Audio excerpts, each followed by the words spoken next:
میرے نبی نے فرمایا مجلس میں بیٹھے ہوئے مسجد میں، کہا کہ یہ جو دروازہ ہے نا اس سے ایک جنتی آنے والا ہے۔ تو لوگوں نے دیکھا ایک مدینے کے مقامی آدمی ذرا بوڑھے، وہ مسجد میں اندر آئے، داڑھی میں وضو کا پانی، ہاتھ میں جوتا، نماز میں شریک ہو گئے۔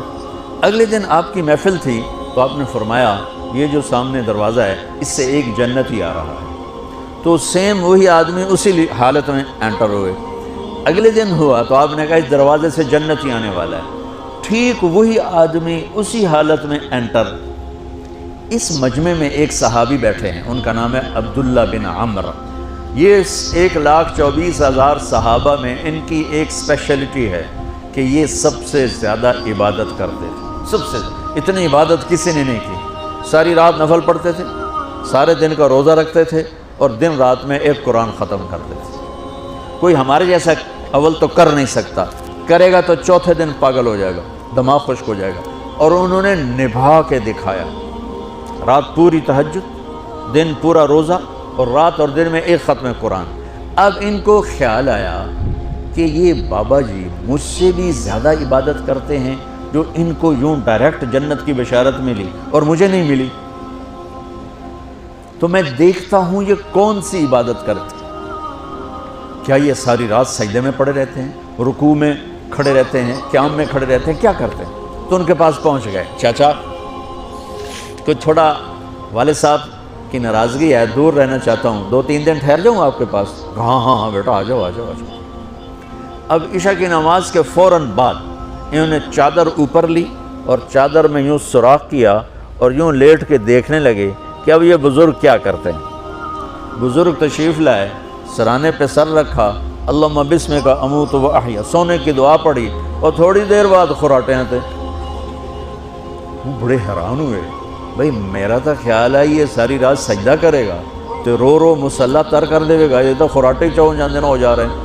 اب وہ دیکھ رہے ہیں ابھی اٹھے گا ابھی اٹھے گا ابھی اٹھے گا، پھر انہوں نے کپڑا اتار دیا، ابھی سویا ہوا ہے۔ وہ فجر کی اذان پہ اٹھے اور ان کا دماغ چکر کھا گیا، بھئی اے کی بڑی تہجد دے 2 نفل بھی نہیں تو جنت دی بشارت 3 دن کٹھی۔ انہوں نے کہا کل دیکھوں گا، کل شاید کچھ اور کریں گے۔ اگلے دن آئے، پھر اسی طرح یوں کر کے لیٹ گئے، اور بزرگوں نے بھی یوں کی، اور بسمک اموت و احیا، اور پورا کمرہ خراٹے نال۔ وہ پھر پریشان، یہ کب اٹھے گا کب اٹھے گا؟ فجر کی اذان پہ اٹھے تو اور ان کی حیرت بڑھ گئی، کہنے والا سچا، اس کے بات کو تو چیلنج ہو نہیں سکتا، وہ محمد مصطفیٰ ہیں، لیکن یہ چکر کیا ہے، یہ جنت مل کیسے رہی ہے؟ چلو ایک رات اور صحیح۔ تیسری رات آئے، یہ یوں لیٹے وہ یوں لیٹے، یہ دیکھتے رہے وہ سوتے رہے، حتیٰ کہ فجر کی اذان پہ آنکھ کھلی تو یہ نا پھٹ پڑے، کہنے لگے چاچا بات بتاؤں؟ کہنے کیا ہے؟ کہ میری کوئی جھگڑا نہیں تھا ابا سے، میں نے 3 دن مسلسل تیرے بارے میں سنا جنتی آ رہا، 3 دن تجھے اللہ کے نبی نے بشارت دی جنتی ہے جنتی ہے جنتی ہے، لیکن میں اس بات پہ حیران ہوں تو ساری رات سوتا رہتا۔ اس زمانے میں منافق بھی تہجد نہیں چھوڑتے تھے، فرض نماز تو فرض نماز ہے، منافق بھی تہجد نہیں چھوڑتے تھے۔ تو کہنے لگے کیا کرتے ہو؟ ساری رات تو سوتے گزار دیتے ہو، کیا کرتے ہو؟ کہنے لگے بھتیجے جو تو نے دیکھا ہے یہی کرتا ہوں۔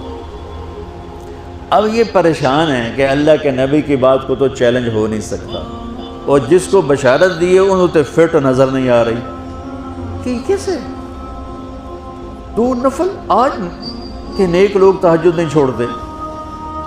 تو کہنے لگے اچھا چلو اللہ نے ایسا ہی، اللہ کی مرضی اللہ کے نبی کی مرضی۔ یہ 4 قدم چلے تو آپ سننا، کہا بھتیجے ادھر آؤ، کہا بیٹا ادھر آؤ، آ گئے۔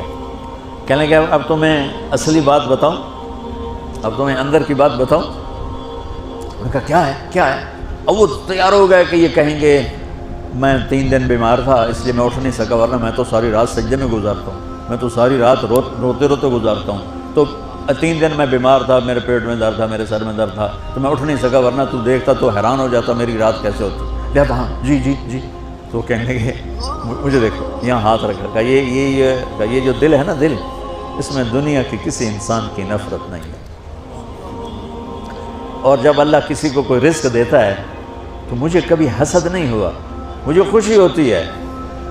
تو ان کی جو باڈی لینگویج تھی نا، حیرت میں ڈوب کے وہ کہتے ہیں ہاں بات ہے، سمجھ آ گئی، یہی سے۔ انہوں نے ایسا نہیں کیا، وہ کہنے لگے ہاذا ہوا، اچھلے اپنی جگہ سے، ہاذا ہوا، یہ چاچا اب سمجھ میں آ گیا، سمجھ میں آ گیا، یہی ہے جو آپ کا سینہ اللہ نے پاک کر دیا ہے، اس پر آپ کو جنت ملی ہے۔ یہ صرف تہجد نفلاں تے ان سوکھی نہیں لبدی، یہ جو آپ کا سینہ پاک ہے۔ اب پہلی حدیث کے ساتھ جوڑو، میرے نبی نے فرمایا، میرے بیٹے انس، میری ایک عظیم الشان سنت ہے کہ اپنے دل کو دنیا کے انسانوں سے میرے بچوں سنو، یہ نہیں فرمایا مسلمانوں سے دل صاف رکھ، فرمایا پوری دنیا کے انسانوں سے دل صاف رکھو۔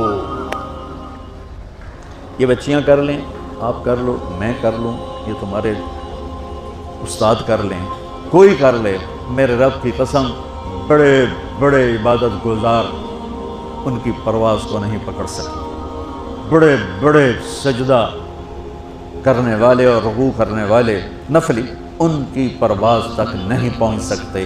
ایک اس وجہ سے کہ یہ عظیم الشان سنت ہے، ایک اس وجہ سے کہ اس کے کرنے والے بڑے تھوڑے ہیں، ایک اس وجہ سے کہ یہ مشکل بہت ہے کہ آدمی کو خود ذبح ہونا پڑتا ہے تب جا کر یہ چیز ہاتھ میں آتی۔ ایسے نہیں ہے کہ تہجد کے لیے نیند قربان کر دی، ہم جماعت میں گئے 40 دن کے لیے، تھوڑا روکھا سوکھا کھا لیا اور گھر کی جدائی برداشت کر لی۔ یہ پل پل کی موت ہے، پل پل کی عزت نفس پہ چھریاں ہیں، اور پھر یہ مسکرا کے چلتا ہے۔ یہ مقام اسے جبریل سے بھی اوپر لے جاتا ہے۔